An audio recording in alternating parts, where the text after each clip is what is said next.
Anem amb altres qüestions del dia. Data històrica en la lluita contra el canvi climàtic del moviment Fridays for Future. Milers de joves de la Comunitat Valenciana han participat avui en una vaga internacional en defensa del medi ambient. Tot en un dia en què l'ONU ha aprovat un acord per a acabar amb la contaminació de plàstics al mar.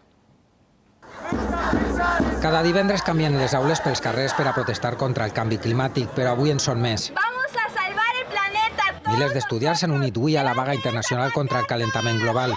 La convocada el moviment Fridays for Future, que exigeix als polítics accions urgents per a defensar el planeta. Se están acabando los recursos naturales. Que declaren el estat d'emergència. Han alçat la veu en més de 100 països, en 59 ciutats a Espanya, a Castelló, València i Alacant. Somos la generación del futuro, pero sin un futuro. En risc de desertificació, patim el risc de perdre tots els cultius. Amb pancartes de materials reciclables demanen solucions per a un planeta que s'enfonsa. Se podría hacer mucho más. No vamos a votar a partidos políticos que no tengan medidas contra el cambio climático.